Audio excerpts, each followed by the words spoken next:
Nathaniel was a man whose wealth rivaled empires. Think Elon Musk, but with a quieter presence and a sharper mind. He had it all: global businesses, luxury estates, power, and influence. But beneath the glitter of his success, he valued something far rarer: loyalty. Jacob and Jones had been his closest companions since youth. They had seen him rise from the dusty streets of struggle to the gleaming towers of triumph. He never told them how much their loyalty meant to him. Instead, he watched, quietly cherishing them like a secret fortune.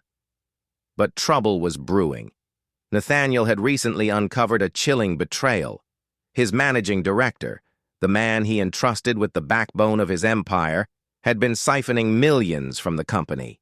Furious but calculated, Nathaniel knew he needed someone new, someone honest, capable, and utterly loyal.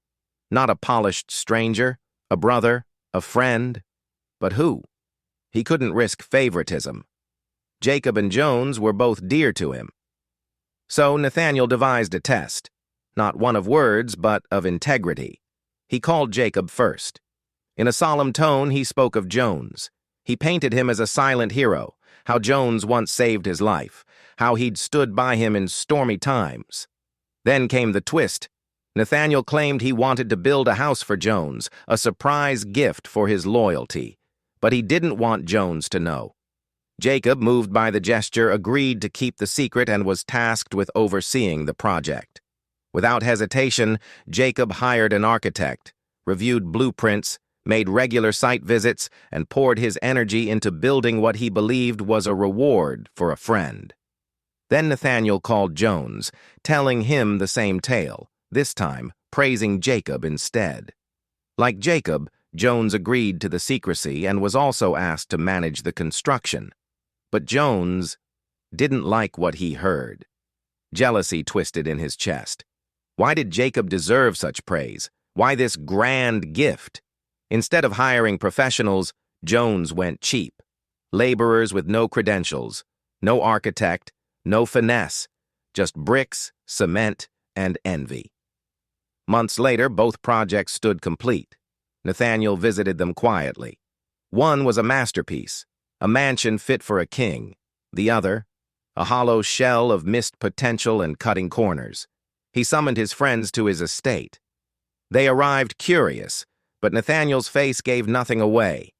He led them to a grand room where 2 envelopes sat, each with a key inside. Calmly, he handed one to Jacob and the other to Jones. "You each built a house," he said, voice low and deliberate, "and today you each receive the one you built, with your own hands, with your own heart." Jacob's eyes widened. The mansion was his. His joy was visible. Jones, however, went pale. Regret crashed into him like a storm. He had sabotaged a gift meant for himself. Nathaniel continued, "Jacob, you will also be the new managing director of my company. You've shown diligence, integrity, and care, even when you believed it was for someone else. That's the kind of man I trust with my legacy." Jones, broken and ashamed, dropped to his knees. "I let envy blind me. I destroyed what was meant for me. Forgive me, please." Nathaniel looked at him, not with anger, but with quiet disappointment. "Let this be your lesson, Jones. Envy is a thief. It steals from no one but yourself." And so it was. Jacob rose not just as a friend, but as a man proven worthy. Then he faced Jones, softer now. "You had the same opportunity, but you let envy rob you. Not me. Not Jacob. You." Jones's eyes watered. "I was foolish. I didn't know. I thought... I'm sorry." Nathaniel placed a hand on his shoulder.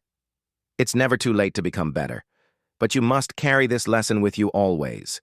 What we do in secret reveals who we truly are." Jacob smiled humbly. Jones bowed his head. And Nathaniel, the man with everything, stood between them, quietly richer than ever. Not in wealth, but in the rare knowledge of who truly stood by him, not for his fortune, but for the man he was.